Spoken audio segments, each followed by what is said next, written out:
Hey traders, welcome to Charts and Coffee. Got everybody in the house here. All right, welcome. Good to see you all. We are dealing with the aftermath of the PPI. So let's jump on over to the economic calendar here for a moment. There's a handful of economic calendars that are out there that are very good.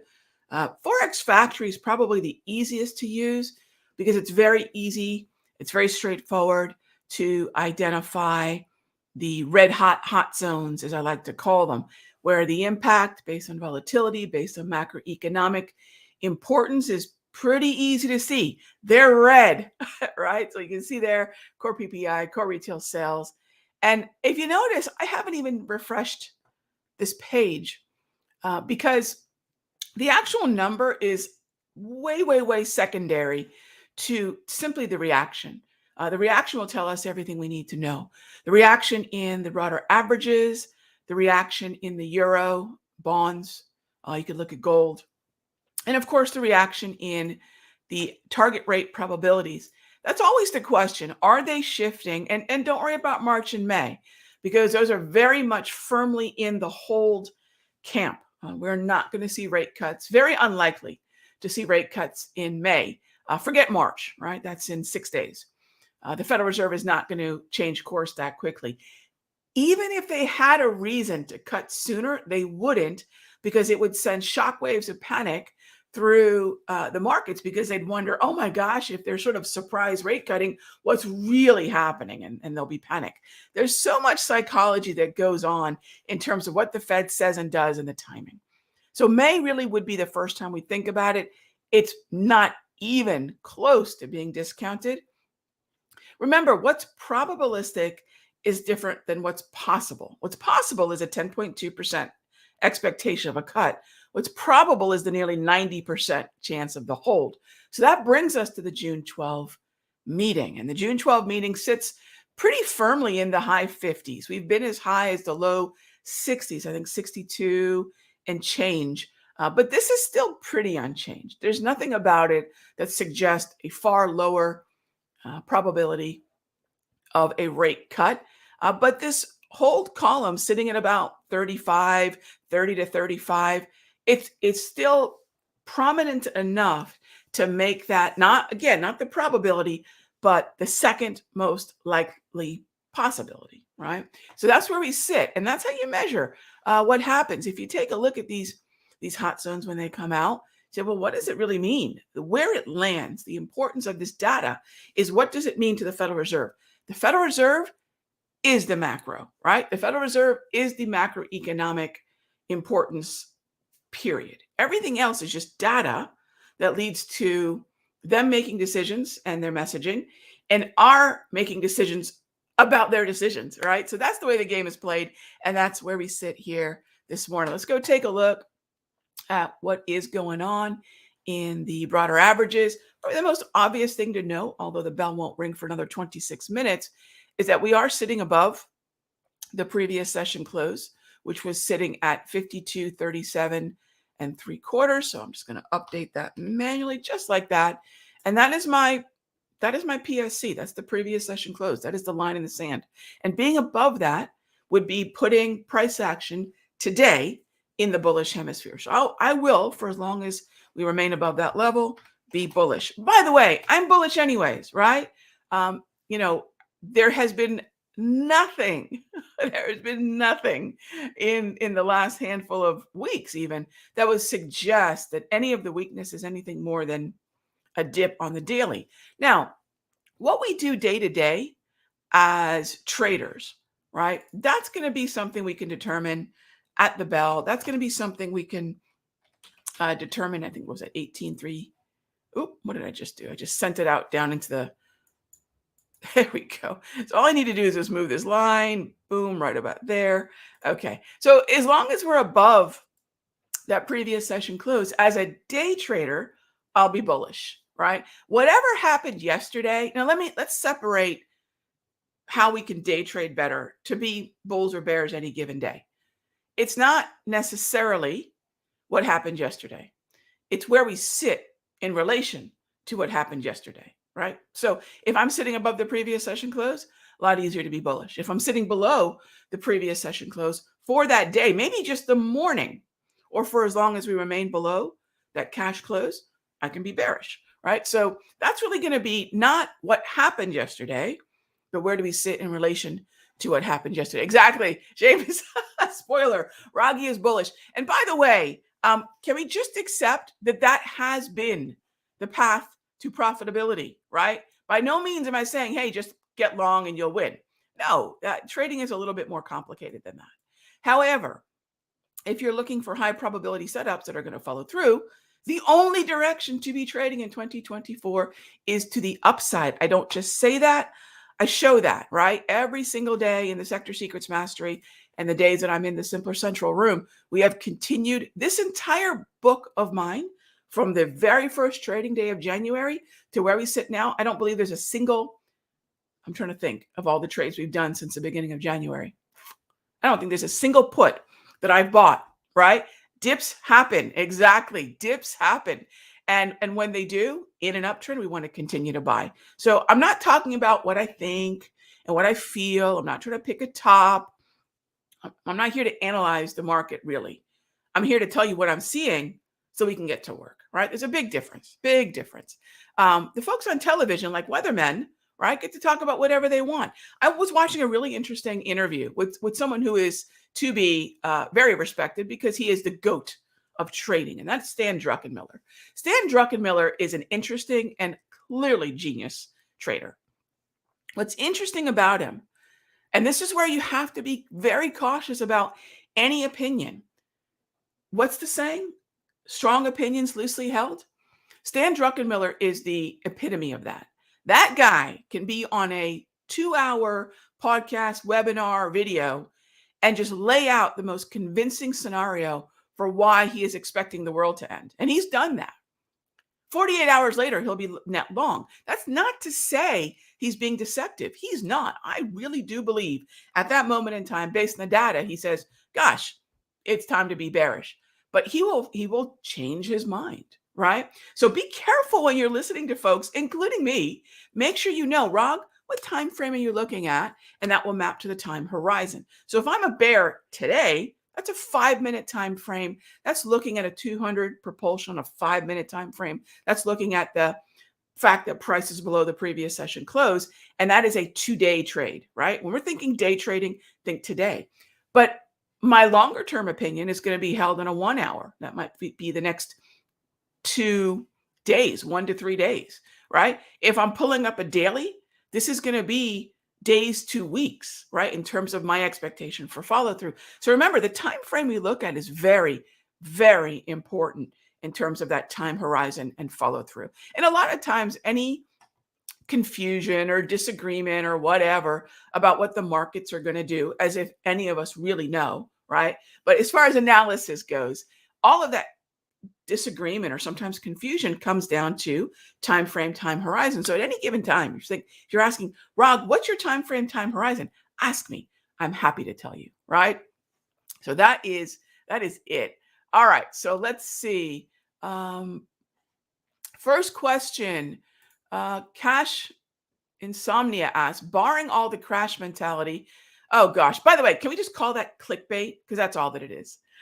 Is there any merit to a decrease in valuations following an inversion? Okay, Cash Insomnia, thank you for the question. Inversion, anyone who's talking about yield inversion, I'm going to leave it at this, doesn't have a clue. I'm not saying you don't. You're hearing other people talk incessantly about it. It has been wrong. We've been inverting and not, we've been doing this for about 2 or 3 years. Where's the crash? So no, just no. And by the way, again, if anyone wants to start talking about yield curve inversion, it is 2 things. It's 2 words. Clickbait. Is clickbait 1 word or 2 words? That's what it is. It's clickbait. That's it, right? Because that's just, hey, you know what that is? By the way, why is that clickbait? That's clickbait because while the markets are going higher, the easiest thing to do to get somebody's attention is A, scare them, right? A, scare them, and B, say, I see something you don't. By the way, gang, I don't do that. The markets are going up and anyone should have the feeling of, no duh, Raghee. That's it. That's it. Stay calm and buy the dip. That belongs on a t-shirt, Pierre. I love it. I love it. All right, moving on. Let's see what we have here. Can I provide some thoughts on PAHC? All right. I don't even know what that is. Animal Health Fibro Animal Health Corp. I'll tell you this. I'm happy to break it down. Is it? I don't know if it's a hard J or a soft J. Jovian Blue or Jovian Blue.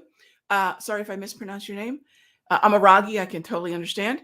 It's an uptrend-ish. It's sub $20. So here's what I'll say about anything under 20 bucks. Pull it up on TradingView. Take a look at the volume. Anything under 20 bucks is purely a volume game. It's a volume game. So definitely keep an eye on volume, really even more so, frankly, than price. Because under 20 bucks, price is not driving psychology. It's very much volume. So keep an eye on that. All right. Let's see. Next up was, let's see, 2022. 2022 was bearish. I can't even remember 2022 anymore. Yeah, let's just bring up a few years, shall we? Sure. So if I take a look at, this is 2023, and there is, so I push to, there you go. There's 2022. Yeah, you have to be able to go, but absolutely, absolutely. You have to be able to go look at the structure of the market. Now, by the way, how easy is structure? Most of my candles in 2022, this is PACH. Let's do this in S&P. That would be far more helpful, wouldn't it? There we go. So most of my candles in 2022, this is this segment right here, we're below the 200, right? So good point. One of the easiest ways to understand where the sentiment is on a daily time frame, heck, even a weekly, is to look at where price action is in relation to the 200 propulsion, which is a combination of a moving average cross, an exponential moving average 8, and an exponential moving average 200. We're looking at the cross. So yeah, if we're spending most of the time below, but it's really interesting, Mocha Frop. 2022 was probably the biggest year for me to build my longer term portfolio. So coming back to time horizons and talking about something we do in the Sector Secrets Mastery, I probably had more entries on my longer term portfolio in August to October of 2022 than, outside from 2019 and 2020. That was probably my biggest, most recent time to add positions to my longer term portfolio. So yes, good point. Absolutely. Every year is something different. So what are those cues, whether it's the color of the candles on my chart, whether it's where we are in relation to the 200, what are those cues to let us know? Absolutely. Absolutely. All right. Next up, Anthony asks, was the Fed pause a bullish signal, or are we trading bullish in anticipation of the pivot? It's, well, there's a third thing, Anthony. Was the expectation of the Fed pause bullish? Yes. Is the pause bullish when we were hiking, of course? And are we continuing? So it's kind of all of that plus the anticipation of the pause being bullish. Yes. So all of that is true. Correct. You got it. Hard J. Okay. Thank you. Thank you. Yeah. So all of those are bullish. The anticipation of the pause is bullish to equities. The pause itself is bullish, and the anticipation, getting ready for the pivot, also bullish. You got it. So let's go take a look at a few places that aren't quite convinced of the Federal Reserve's decision and timing, and that is bonds. Bonds have found their way above the 200. It will be key that they remain above 119 on the long bond futures contract.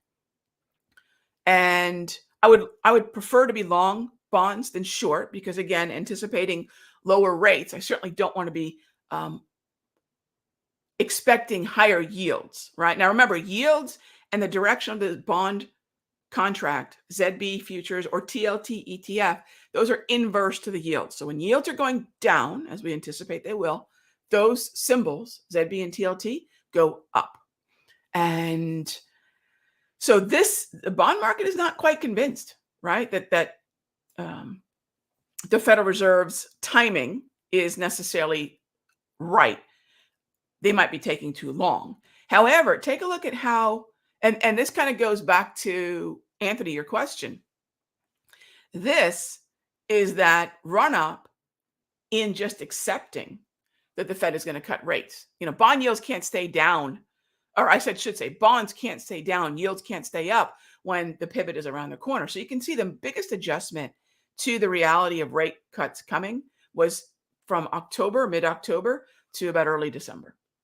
And then now we're levitating. Now we're just hanging in there because bonds know, as we all do as well, that the certainty around which meeting the rate cuts will commence, and then also how many rate cuts will we get this year. It's still looking like 3 to 4 quarter point cuts. We don't know when, and we don't know how many. So bond yields don't have a huge reason to continue to decrease.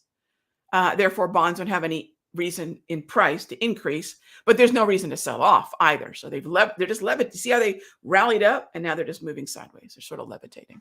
Another place that's not quite convinced is the U.S. dollar, and the U.S. dollar is best viewed through the lens of the euro. And the reason I say that is because the U.S. dollar is never just the U.S. dollar; it's the U.S. dollar basket. And it's primarily what is the dollar doing versus the euro, the pound, and the yen. And there are some other currencies kind of fairy dusted in there, 3 other currencies that have very low weighting in the basket. This is a high concentration weighted dollar index, much like the S&P index or the Dow index or the NASDAQ index. And so if 58% of dollar index is this thing, this is the easiest and clear inverse correlation. So if euro's heading higher, dollar's heading lower. It's really that's straightforward. In fact, the correlation, the negative or inverse correlation between the euro and the US dollar is consistently in the mid to high 90s. So, I mean, this is a very tight correlation. Again, negative. One zigs, the other zags. That said, euro's above the 200. It's in the bullish hemisphere, which puts the dollar in the bearish hemisphere. All right. So that we don't really have, this looks a lot like bonds, right? Where they're not quite convinced that the dollar is going to weaken. By the way, why would the dollar weaken? Anytime a country starts to cut rates, the stock of a country, which we can consider the currency, starts to weaken. However, because other central banks are thinking about cutting rates as well, like the European Central Bank, they're a little further down that eventual cutting cycle. The euro is going to be moderately stronger than the dollar. But once the European Central Bank starts cutting, then this becomes a lot more fuzzy because now you've got 2 dovish central banks, you've got 2 currencies, and then it just becomes a race to see who's weaker. And who's weaker will be based on how many cuts that central bank is willing to do and how rapidly they're willing to do it. And so it just becomes sort of a race of weakness. So for now, since the U.S. Central Bank is sort of leading the charge in terms of versus the European, the euro should stay a little bit stronger than the dollar. Okay. All right. So next up is, and again, thank you for the questions. Cash Insomnia asks, oh, thanks for sharing. Cash Insomnia, I had mentors that were generous with their time with me. And this is just a great way. And I enjoy this, right? Self-servingly, I enjoy doing this. It warms me up for the morning. I enjoy talking to traders who are passionate about trading, who are showing up early, who are prepared. You're my kind of people, right? Folks who just kind of show up at 9:30 and kind of warm up to the market. Well, no, I love the fact that y'all are here 30 minutes before the bell, getting ready, that you're trying to learn something new about the market. That feeds me. So I really do appreciate that. All right, gang. That's pretty much a wrap. So thank you as always for being here. We'll be back tomorrow, same time, same station. We have University of Michigan inflation expectations tomorrow. So we still have some hot zones to come, but it continues to be, generally speaking, by the dip. Nothing's changing, gang. Nothing's changing. Be good to each other, gang. I'll talk with you soon.